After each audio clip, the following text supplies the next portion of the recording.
Bonjour à tous, je suis heureuse de vous retrouver pour cette petite vidéo. Aujourd'hui je vais vous parler de nos croyances. Alors c'est un vaste sujet, tellement intéressant, il y aurait tellement de choses à dire, il existe des tas d'ouvrages sur le sujet.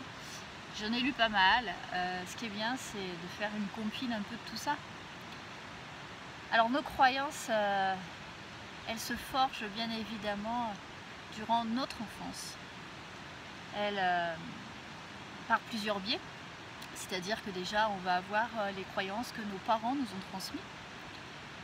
Et puis il y a des croyances que nous allons ancrer en nous de par notre expérience, par des choses qu'on va faire. Alors un exemple de croyance que nos parents peuvent nous inculquer, c'est... il y aurait tellement de croyances, il n'y a que des négatives en fait qui me viennent à l'esprit et c'est terrible.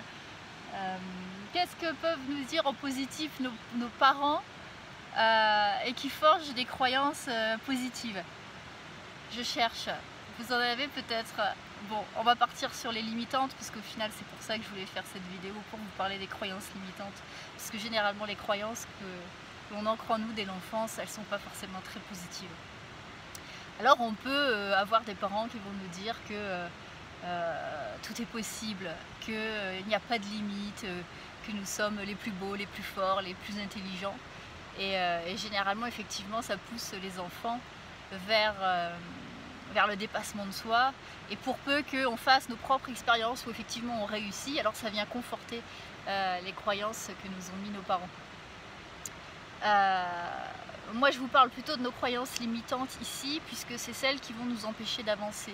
C'est celles effectivement qu'on va se construire, c'est-à-dire si on nous a longtemps répété ne fais pas ça, c'est très dangereux, ou tu n'y arriveras pas, et ben on va se forger, on va grandir avec cette idée que telle ou telle chose est dangereuse pour nous, est mauvaise pour nous, que nous ne sommes pas capables de faire telle ou telle chose.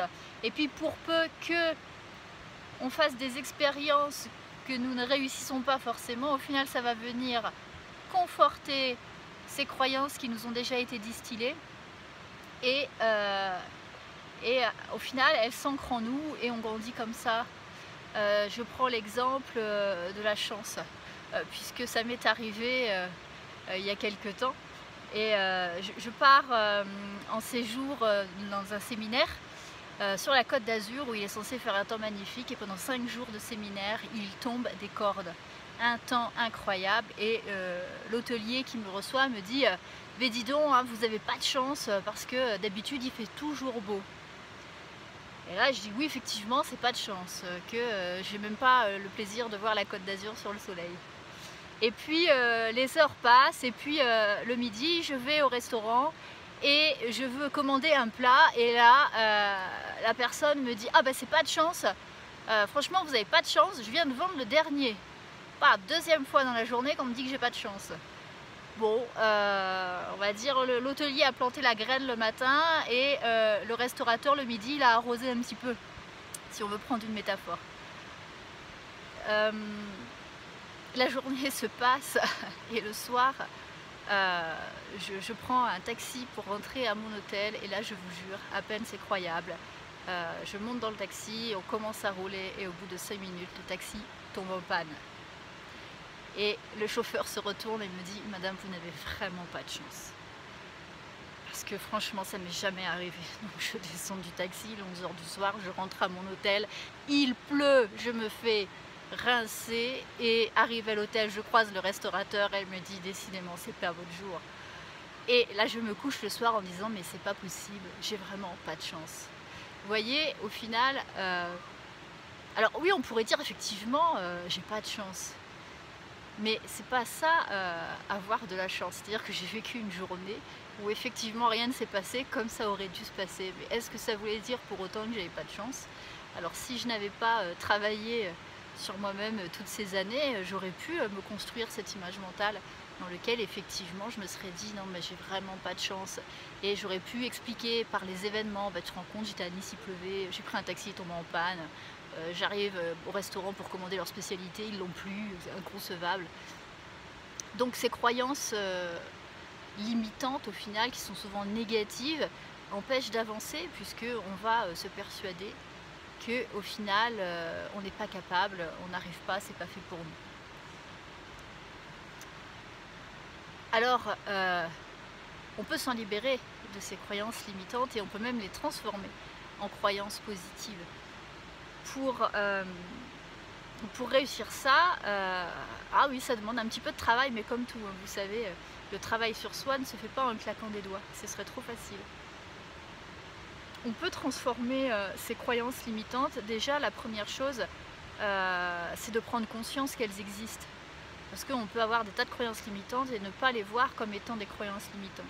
Donc déjà, il faut être capable de voir nos propres croyances limitantes, c'est-à-dire celles qui nous empêchent d'avancer. Et ensuite, une fois qu'on les a conscientisées, eh bien, on va les transformer en croyances positives. Alors, vous allez me demander par quel miracle je peux transformer du négatif en positif. Eh bien, c'est très facile. Enfin, c'est très facile. Bon, il y a un peu de boulot quand même, mais ça se fait et ça se fait bien. La technique qui fonctionne le mieux, ben, c'est l'hypnose. Pour transformer une croyance limitante en croyance positive, rien de tel que l'hypnose. Ça se fait en 2 voire 3 séances.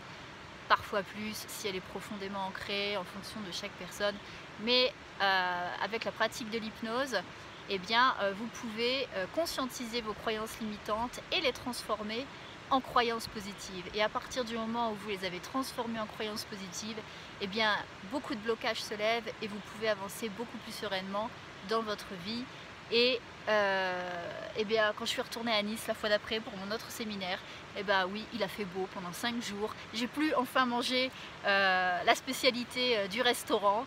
J'ai repris un taxi qui n'est pas tombé en panne et j'ai fait des rencontres extraordinaires. Donc il ne faut pas s'arrêter aux événements négatifs et il ne faut surtout pas ancrer cela comme des habitudes ou comme des coutumes.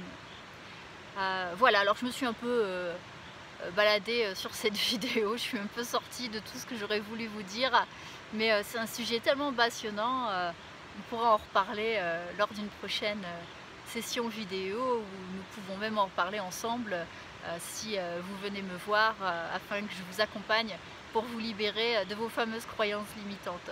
Il me reste à vous souhaiter une merveilleuse journée et je vous dis à très bientôt. Au revoir.